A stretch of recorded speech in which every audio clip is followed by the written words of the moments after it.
Hello guys, good day. Welcome to Tara Let's Hobby Shop. Ngayon po, meron tayong bagong order na naman na i-review or gagawin ng video demo. Ito po ay order ni Sir Danny ng Pasay City. Shoutout sa iyo Sir Danny. At salamat sa pag-order na itong unit na ito. So ito po ang kanyang order, East Crane. East Crane 2101 5.1R High Kappa. Color black. So ito po yung unit. Saan po natin? Ayan. Diba? Okay. So high capacity. Ayan po nakalagay. Focus natin. Ayan. Diba? 5.1 high kappa. Ayan. Meron pang oil. Factory oil or gun oil. Normal po yan pag bumibili ng bagong unit. Meron po talagang oil yan. Nilalagyan po kasi yung slide ng oil. So remove muna natin yung magazine. Okay. So yan po. So pag-usapan po natin yung safety features po na itong baril na ito. Meron po itong dalawang safety feature. Yung una po is yung manual safety. Yan. Yan. So kasa natin. Ito po yung manual safety. Ambidextrous po yan. Ibig sabihin magkabilaan po. Pwedeng iangat at ibaba dito. Pwede rin po dito. Okay. So, hindi po makakalabit yung trigger kapag nakataas po yan. So, kailangan ibaba. Then, saka pa lang papalo yung trigger. So, second safety po nito is yung tinatawag na Weaver tail. Ito po. Weaver tail. So, kahit nakababa po itong manual safety, pero hindi nyo na-press yung beaver tail, hindi rin ma-pull yung trigger. Dapat i-press nyo po ito ng maayos, then pull the trigger. Yan po yung mga safeties po yan para maiwasan ang aksidenteng pagka kalabit ng airsoft unit po So yan, ito naman po yung kanyang iron sight. Okay, madali lang po siya, adjustable ba to? Ayan, adjustable po siya. Ayan, pwede nyo adjust dito. Kaya may oil pa. Ayan, pwede nyo adjust po dito. Ayan. Adjustable po siya. So, according to your preference. Okay, so ito naman po yung magazine. High capacity magazine po siya. Okay. So, testingin po natin. So, lagyan po natin ito ng bala. Okay. So, lagyan po natin siya ng bala. Sa paglalagay po ng bala, hilahin nyo lang po ito. Tapos maluwag po itong space na ito dito sa baba. So pwede nyo lagyan dito. Yung iba naglalagay dito. Kasi ito pong, yung mga ganito pong quick reloader po. Meron po yung adapter dito. Pwede nyo ipit dito yan. Yan, nakaipit yan dyan. Tapos dyan kayo maglo-load. Kaya lang hindi ako komportable ng ganun. Mas gusto ko dito naglo-load. Pero it's up to you. Yung preference ninyo yan. Kanya-kanyang po tayo, trip sa buhay. Okay, so lagyan natin na bala, pang sample lang naman. Okay, I think that's enough. O yan, ito pag-usapan natin to. Madalas to nangyayari kapag nag-load po kayo ng BBs, makikita nyo hindi alternating. Hilahin nyo lang po yung spring, tapos alug-alugin niyo hanggang sa mag-alternating siya na ganyan. Yan. So, dapat po alternating yung BBs ninyo. Why? Kasi, pag hindi yan alternating, pag putok ng baril, hangin lang ang lalabas. Walang lalabas na BB. Okay, kaya dapat po, alternating yung bala natin.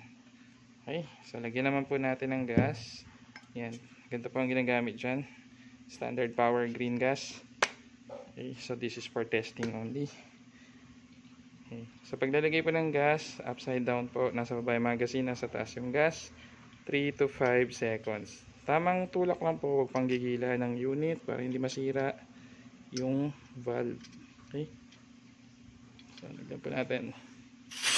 Oops, mali ako ng Okay. 1, 2, 3, 4, 5. Okay. So, testing po natin. Ayusin ko na po yung camera. Okay, so ayan po yung target natin. Yung layo ko po dito sa target ay 4 meters. 4 meters away po tayo. So yung testing natin, yung accuracy nito according sa 4 meters target. Okay, so ito po yung unit. Lagay po natin yung magazine. Okay. Okay, so bago po tayo, tandaan po natin ito, bago tayo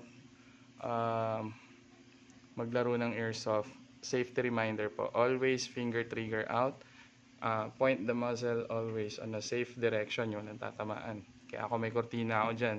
And always wear eye protection para kapag nag-ricochet yung bala or yung BB, hindi pumasok sa mata ninyo. Okay? So, testing po tayo. Okay, firing. Okay, 1. Oops.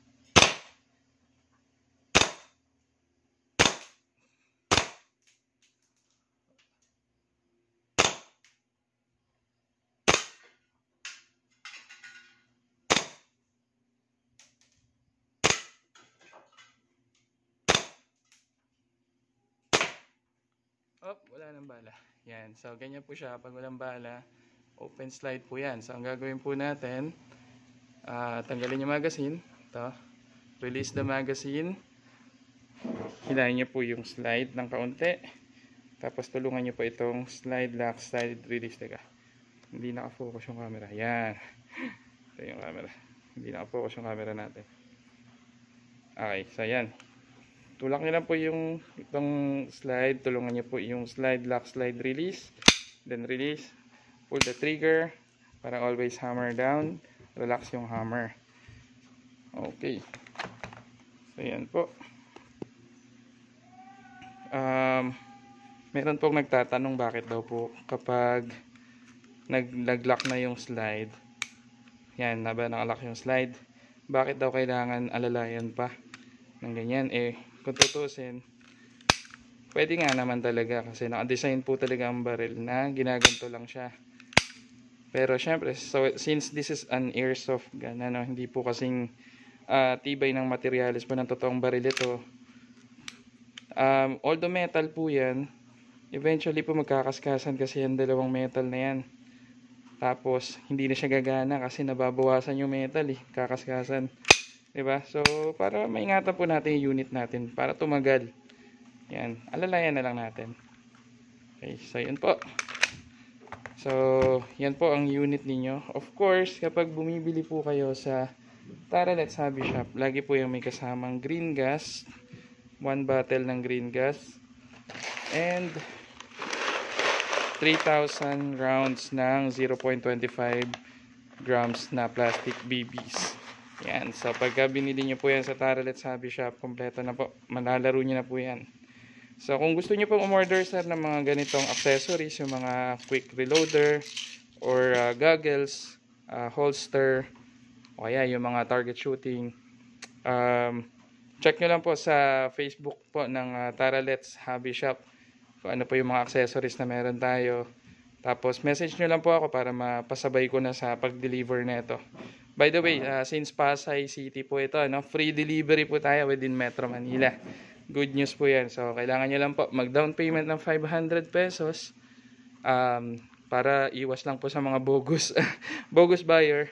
Yan. Pag nakapag-down payment na po ng 500 pesos, goods na po tayo. Free delivery po tayo within Metro Manila. COD po yan. As long as mag-down po tayo ng 500 pesos. Okay? So, thank you so much for watching this video. I-deliver ko po ito sa Tuesday kasi naka-rest day po ako ng weekend at saka Monday. So, deliver ko po ito sa Tuesday, sir.